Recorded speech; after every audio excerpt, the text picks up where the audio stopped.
अर्जुन नाम का एक नौजवान गुर्बत के हाथों मजबूर होकर अपनी बीवी को 1 महीने के लिए गिरवी रखने पर मजबूर हो गया। एक मुआहिदा किया गया और बदले में कुछ रकम ले ली गई। जिस शख्स के हाथ वो औरत गिरवी रखी गई वो एक बूढ़ा ताजिर था। वो बूढ़ा ताजिर एक खूबसूरत शहजादी जैसी नौजवान औरत के साथ रातें गुजारता रहा, लेकिन आगे क्या हुआ? क्या वो औरत अपने शौहर के पास लौट आई या वो सारी जिंदगी उस बूढ़े दरिंदे की कैद में रह गई?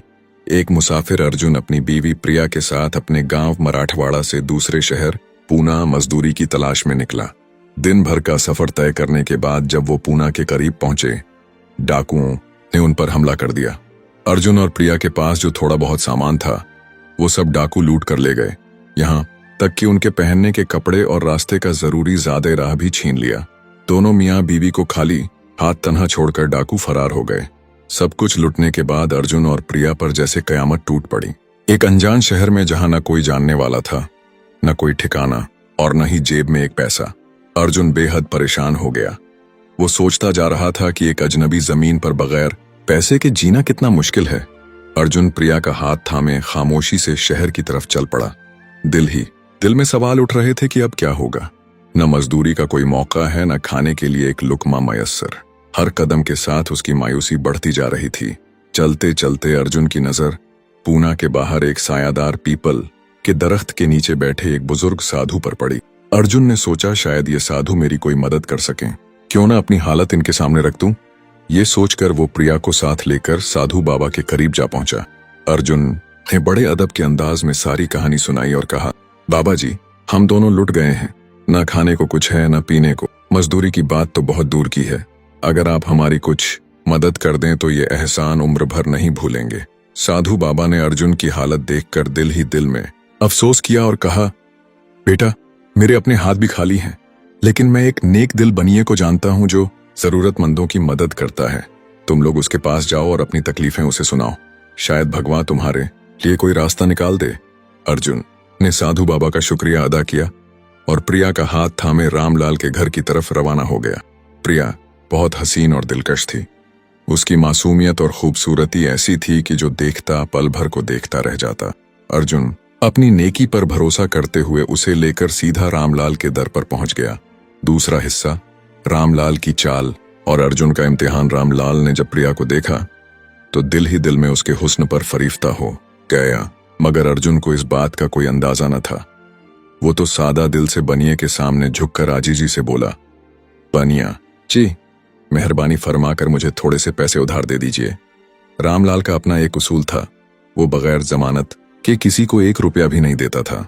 उसने सख्त लहजे में कहा, देखो भाई, पैसे तो मिल सकते हैं, मगर मेरे कायदे के मुताबिक कुछ कीमती चीज गिरवी रखनी होगी। तुम्हारे पास क्या है गिरवी रखने के? ले। अर्जुन का दिल बैठ गया। उसके पास न जेवर था, न कोई कीमती सामान। कुछ लम्हे सोचने के बाद वो बोला, बनिया जी, मेरे पास कुछ भी नहीं है। बस आजिजी से हाथ जोड़कर दरख्वास्त करता हूं कि मेरी मदद कीजिए। राम लाल ने संजीदा लहजे में कहा, कायदों के बगैर कारोबार नहीं होता भाई। खाली बातों पर मैं पैसा नहीं दे सकता। अर्जुन बहुत देर तक सोचता रहा। हालात की सख्ती ने उसे मजबूर कर दिया। आखिरकार दिल पर पत्थर रखकर बोला, बनिया जी, आप मेरी बीवी प्रिया को अमानत के तौर पर अपने पास रख लीजिए और बदले में मुझे कुछ रकम दे दीजिए। मैं जल्दी ही कारोबार करके आपका सारा कर्ज सूद वापस कर दूंगा। रामलाल ये सुनकर खुश हो गया। उसे तो वैसे ही प्रिया पर दिल आ चुका था। उसने फौरन रकम निकालकर अर्जुन के हवाले की और प्रिया को अपने घर में रोक लिया। रात गुजरते ही रामलाल चुपके से प्रिया के कमरे की तरफ बढ़ा। दरवाजा खोलते ही प्रिया की रूह कांप उठी। वो खौफजदा होकर चीख पड़ी, भगवान का वास्ता है बनिया जी, मेरे कमरे से चले जाइए। मगर रामलाल अपनी हवस में अंधा हो चुका था। नरम लहजे में कहने लगा, प्रिया, तुम जैसी हसीन औरत के लिए तो दुनिया कुर्बान की जा सकती है। अर्जुन को भूल जाओ और हमेशा के लिए मेरी हो जाओ। प्रिया के दिल में शदीद खौफ था, मगर उसने हिम्मत नहीं हारी।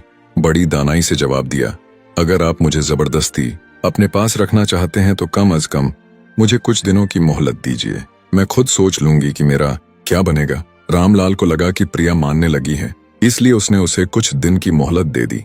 इधर अर्जुन कर्ज की रकम लेकर अपनी बीवी प्रिया को राम लाल के पास गिरवी छोड़कर नए हौसले के साथ कारोबार की तलाश में निकल पड़ा। अर्जुन ने जो रकम रामलाल से ली थी उससे पूना के करीब एक सस्ते बाजार से मसाले खरीदने का काम शुरू कर दिया। वो किसानों से कम दामों में मसाले लेता और दूसरे शहरों जैसे मुंबई और नासिक में जाकर अच्छे मुनाफे पर बेच देता। चंद हफ्तों में ही उसके हाथों में पैसा आने लगा। भगवान ने उसकी मेहनत में खूब बरकत डाल दी। अर्जुन के दिन फिरने लगे और वो खुशी खुशी अपने दिन गिनने लगा कि जल्द ही प्रिया को वापस ले आएगा। कुछ दिन बाद अर्जुन रामलाल के घर पहुंचा। दिल खुशी से भरा हुआ था। उसने मोहब्बत और अदब के साथ कहा, बनिया जी, मैं आपकी दी हुई रकम और सूद समेत सारा हिसाब चुकाने आया हूं। अब मेहरबानी फरमाकर मेरी बीवी प्रिया को वापस दे दीजिए। लेकिन रामलाल ने सर्द लहजे और मसनूई अफसोस के साथ बोला, भाई अर्जुन, तुम्हें एक तल्ख हकीकत सुनानी है। करीब 2 महीने पहले प्रिया सख्त बीमार हो गई थी। बड़ी कोशिश की, वैद्यों से इलाज भी कराया, मगर भगवान को कुछ और मंजूर था। प्रिया का इंतकाल हो गया। ये सुनकर अर्जुन के कदमों तले जमीन निकल गई। दिल जैसे किसी ने मुट्ठी में जकड़ लिया हो। खामोश आंखों से रामलाल का चेहरा देखता रहा और फिर बोझिल कदमों से वहां से निकल आया। अर्जुन सीधा उस मकाम पर जा पहुंचा जहां पहली बार उसकी मुलाकात साधु बाबा से हुई थी। खामोशी से जाकर एक कोने में बैठ गया। साधु बाबा ने दूर से अर्जुन को पहचान लिया। करीब आकर नरमी से पूछा, बेटा अर्जुन, तुम्हारा कारोबार तो अच्छा चल रहा था, फिर ये उदासी कैसी चेहरे पर?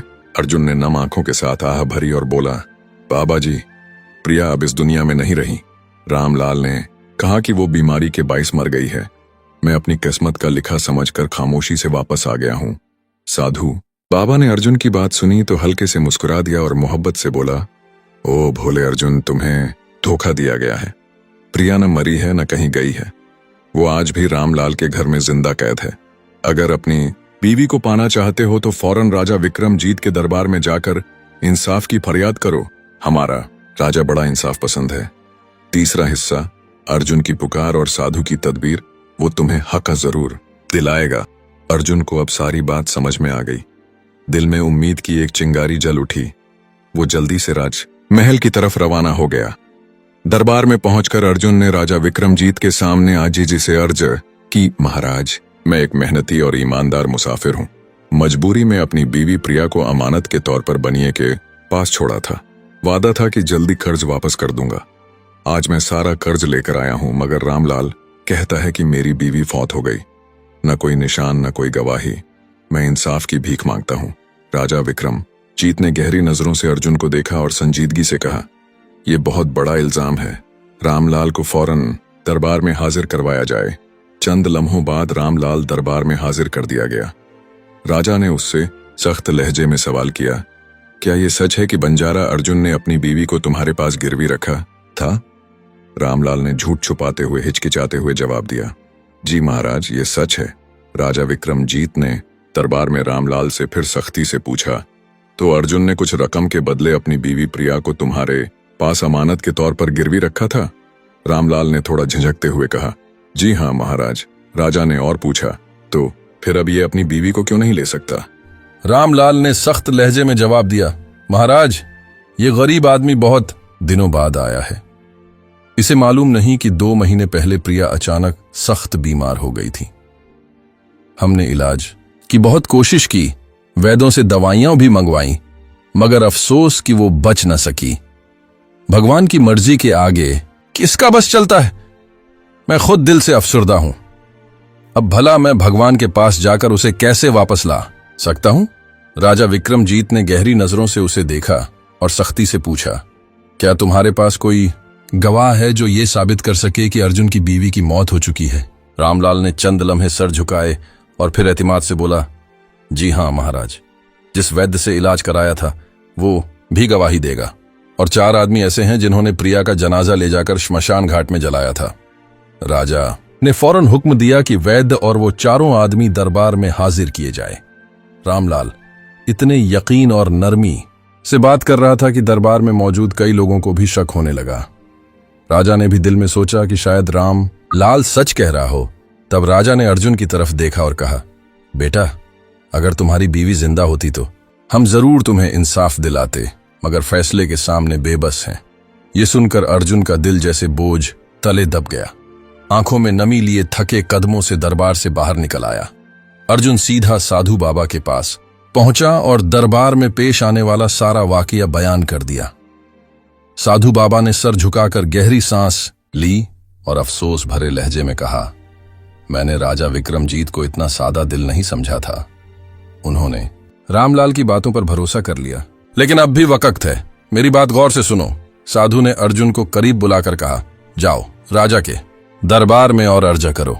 महाराज, अगर आप चाहें तो 3 घंटे के लिए अपना तख्त साधु बाबा को दे दीजिए, फिर मैं आपको दिखाऊंगा कि असल इंसाफ क्या होता है। अर्जुन ने साधु बाबा की बात दिल से लगा ली और उसी वक्त राज दरबार की तरफ रवाना हो गया। दरबार में जाकर अर्जुन ने पूरे अदब से राजा के सामने अर्ज की, महाराज, अगर 3 घंटे के लिए साधु बाबा को अपना तख्त सौंप दें तो शायद मैं इंसाफ हासिल कर सकूं। राजा विक्रमजीत ने थोड़ी हैरानी से अर्जुन को देखा, फिर नरमी से कहा, अगर तुम्हें इससे तसल्ली हो जाएगी तो मुझे कोई एतराज नहीं। चौथा हिस्सा, साधु बाबा की अदालत। तुम अपने साधु बाबा को ले आओ। अर्जुन तेजी से लौटा और साधु बाबा को ले आया। दरबार में पहुंचते ही राजा ने इज्जत से साधु बाबा को अपने तख्त पर बिठाया। साधु ने दरबार संभालते ही बुलंद आवाज में हुक्म दिया, रामलाल को पेश किया जाए।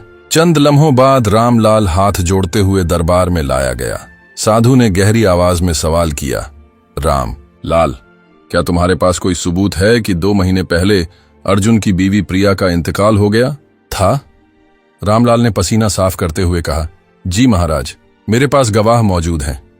साधु बाबा ने बुलंद आवाज में हुक्म दिया, उन गवाहों को अभी पेश करो। रामलाल के बुलाए गए सब गवाह एक एक करके दरबार में पेश होने लगे। साधु बाबा ने सबसे पहले वैद्य को बुलाकर सवाल किया, बताओ वैद्य जी, क्या तुम वाकई इस बात की गवाही दे सकते हो कि प्रिया का इंतकाल हुआ था? साधु ने वैद्य से पूछा, तुम ये कैसे कह सकते हो कि बंजारे की बीवी का इंतकाल हुआ था? वैद्य ने जवाब दिया, मुझे रामलाल ही दवा लेने आता था। वो कहता था कि एक औरत बीमार है, मगर मैंने खुद कभी मरीज को नहीं देखा। साधु ने हैरानी से पूछा, यानी तुम यकीन से ये नहीं कह सकते कि दवा बंजारे की बीवी के लिए ही ली जाती थी?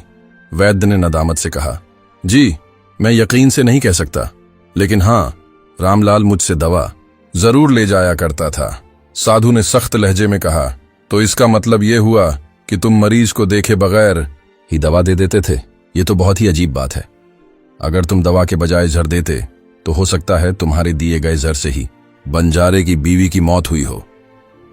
साधु की बातें सुनकर वैद्य का चेहरा खौफ से पीला पड़ गया। उसने गला साफ करते हुए कहा, नहीं महाराज, ऐसा हरगिज नहीं हो सकता। मैं किसी मरीज को जानबूझकर जहर क्यों दूंगा? इस तरह तो मेरी सारी इज्जत खाक में मिल जाएगी। साधु ने कहा, अब तुम कुछ भी कहो, लेकिन तुमने लापरवाही जरूर की है। तुम्हें अपने फर्ज में कोताही और एक बेकसूर की जिंदगी से खेलने के जुर्म में 50 कोड़े लगाने की सजा दी जाती है। साथ ही तुम्हारा मुंह काला करके शहर में घुमाया जाएगा। अब फैसला तुम करो, सच बोलोगे या सिपाहियों को हुक्म दूं? ये सुनकर वैद्य का जिस्म कांपने लगा। वो साधु के कदमों में गिर पड़ा और गिड़गिड़ाते हुए बोला, महाराज, मुझे माफ कर दीजिए, मैं सब सच कबूल करता हूं। मैंने रामलाल के किसी मरीज का इलाज नहीं किया। रामलाल ने मुझे हजारों रुपए दिए थे और कहा था कि अगर गवाही की जरूरत पड़ी तो मैं उसके हक में झूठी गवाही दे दूं। मैंने लालच में आकर उसकी बात मान ली। यही मेरा गुनाह है। साधु ने गंभीर आवाज में कहा, गुनाह तो तुमने किया है, इसलिए तुम्हें झूठी गवाही देने के जुर्म में 50 कोड़े लगाने की सजा दी जाती है। साधु के हुक्म पर फौरन अमल हुआ। सिपाहियों ने वैद्य को पकड़ा और भरे दरबार में उस पर कोड़े बरसाना शुरू किए। पहले ही कोड़े के साथ वैद्य जोर से चीखा, महाराज, मुझ पर रहम कीजिए, मैं मर जाऊंगा। हर कोड़े के साथ उसकी दर्द भरी चीखें गूंजने लगीं।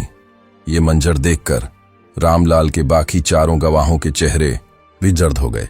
ये वही लोग थे जिन्होंने दावा किया था कि उन्होंने बंजारे की बीवी के जनाजे को ले जाकर श्मशान घाट में जलाया। साधु ने उन चारों से कहा, तो तुम लोगों का कहना है कि तुमने इस औरत को श्मशान घाट में जलाया था? अच्छा, ये बताओ, जलाने से पहले मुर्दे को गुस्ल दिया जाता है, फिर उसे नए कपड़े पहनाए जाते हैं। तुम ये सब कैसे कर सकते थे अगर औरत मरी ही नहीं थी? साधु बाबा ने दरबार में मौजूद चारों गवाहों को सख्त निगाहों से घूरते हुए पूछा, बताओ, तुम में से किसी ने अपनी आंखों से प्रिया का चेहरा या जिस्म देखा था जब जनाजा तैयार हो रहा था? चारों खौफजदा हो कर पसीने पसीने हो गए।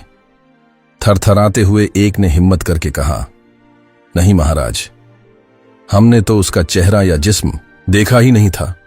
रामलाल ने खुद जनाजा तैयार करके हमें बस श्मशान घाट ले जाने का हुक्म दिया था। हमने तो आंख बंद करके वहां चिता उठाई और जला दी। साधु बाबा ने गहरी सांस ली और ठहरे हुए अंदाज में कहा, तो मतलब ये कि तुमने बगैर देखे मान लिया कि वो मर चुकी थी? न सांस चेक की, न जिस्म की हालत देखी। क्या तुम्हें ये ख्याल नहीं आया कि कोई बेहोशी की हालत में भी हो सकता है, या शायद रामलाल ने किसी और चीज में लपेटकर धोखा दिया हो? साधु बाबा की आवाज में अब सख्ती बढ़ने लगी। उसने तेजी से कहा, यह तो सीधी सीधी साजिश लगती है। तुम लोगों ने लाश देखे बगैर एक जीती जागती इंसान को मरा मानकर जला दिया। यह न सिर्फ लापरवाही बल्कि एक संगीन जुर्म है। ये अल्फाज सुनकर चारों गवाह दम खुद रह गए। उनके माथों पर पसीने के कतरे मोतियों की तरह चमकने लगे। 5वां हिस्सा, सच की जीत और 3 नसीहतें वैद की दरबार में कोड़े खाते हुए चीखें तो वो पहले ही सुन चुके थे। अब साधु बाबा की जुबान से मौत की सजा जैसे अल्फाज सुनकर उनके हाथ पांव और ज्यादा ठंडे पड़ गए। उनकी टांगें कांपने लगीं और चेहरों का रंग एकदम सफेद पड़ गया। साधु बाबा ने फिर रामलाल की तरफ तेज नजर डाली। अब रामलाल का चेहरा भी जर्द पड़ चुका था और वो नजरें चुरा रहा था। साधु बाबा ने बुलंद आवाज में कहा, रामलाल, तुम्हारे झूठे गवाह पहले ही खौफ से कांप रहे हैं। अब तुम खुद बताओ, किसी मासूम औरत को जबरदस्ती अपने घर में कैद रखने और शौहर को धोखा देने के जुर्म में तुम्हें कौन सी सजा दी जानी चाहिए? रामलाल के होंठ कांपने लगे। वो कुछ बोलने की कोशिश कर रहा था, लेकिन अल्फाज जैसे गुम हो गए थे, सिर्फ हकलाकर रह गया। साधु बाबा ने सख्त लहजे में कहा, मेरे पास तो तुम्हें 10 साल की सख्त कैद की सजा सुनाने का पूरा हक है, लेकिन अगर तुम फौरन अभी इसी वक्त प्रिया को दरबार में हाजिर करवा दो तो शायद तुम्हारी सजा में कुछ नरमी की गुंजाइश निकल आए। दरबार में एक सन्नाटा छा गया। सबकी नजरें रामलाल पर जम गई थीं। राजा विक्रमजीत के हुक्म पर रामलाल ने जल्दी से अपने नौकरों को घर भेजा। कुछ ही देर में प्रिया को दरबार में हाजिर कर दिया गया। जैसे ही प्रिया दरबार में आई, अर्जुन की आंखों में खुशी के आंसू छलकने लगे। साधु बाबा ने नरमी से प्रिया का हाथ अर्जुन के हाथ में थमा दिया और कहा, अपनी अमानत को संभालो। फिर साधु बाबा ने अदल के तकाजे पूरे करते हुए रामलाल को झूठी गवाही देने और मासूम औरत को कैद में रखने के जुर्म में 5 महीने की कगैद की सजा सुनाई और उन चारों झूठे गवाहों को भरे दरबार में 100-100 कोड़े लगाने की सजा दी गई, ताकि सबके लिए इबरत का निशान बने। ये मंजर देखकर राजा विक्रमजीत हैरान रह गया। वो दिल से साधु बाबा की दानाई और इंसाफ पसंदी को सलाम करते हुए हाथ जोड़कर बोला, बाबा जी, आपने जो अदल का नमूना पेश किया है वो वाकई अनमोल है। आपने मुझे सिखाया कि सच्चा इंसाफ क्या होता है। साधु बाबा ने नरमी मगर गहरी आवाज में कहा, महाराज, याद रखना, एक राजा का सबसे बड़ा फर्ज सिर्फ राज चलाना नहीं बल्कि इंसाफ करना होता है, और एक शौहर का सबसे बड़ा फर्ज अपनी बीवी की इज्जत और हिफाजत करना होता है। ये कहकर साधु बाबा ने 3 सुनहरी नसीहतें राजा को दी। पहली नसीहत, जब तुम्हारी बीवी बीमार हो तो उसे कभी तन्हा न छोड़ो। जैसे वो तुम्हारे सुख दुख में तुम्हारा साथ देती है, वैसे ही तुम्हारा फर्ज है कि उसकी बीमारी में उसका सहारा बनो। मोहब्बत और तवज्जो से ही रिश्ते मजबूत होते हैं। दूसरी नसीहत, अगर कोई तुम्हारी बीवी पर झूठा इल्जाम लगाए तो दुनिया की परवाह किए बगैर उसके साथ डट कर खड़े रहो। एक मर्द की सच्चाई का पैमाना यही है कि वो मुश्किल वक्त में अपनी शरीके हयात का साथ न छोड़े। यही असली मोहब्बत और रफाकत की निशानी है। तीसरी नसीहत, अपनी बीवी को कभी भी गैर महरम मर्द के साथ अकेला न छोड़ो, चाहे वो कोई दोस्त हो या रिश्तेदार। जमाने के हालात बदलते रहते हैं। अक्लमंदी इसी में है कि अपनी इज्जत और रिश्तों की हिफाजत होशियारी से की जाए। साधु बाबा की ये बातें सुनकर राजा विक्रमजीत ने वादा किया, बाबा जी, मैं इन तीनों नसीहतों को दिल से अपनाऊंगा और अपने दरबार में हमेशा इंसाफ और दयानतदारी के साथ फैसले करूंगा। आपने आज मुझे असल राज और असल रिश्तों की कद्र सिखा दी। दरबार में मौजूद हर शख्स ने साधु बाबा के लिए दिल से दुआ की और यूं अर्जुन और प्रिया खुशी खुशी अपने नए सफर की तरफ रवाना हो गए।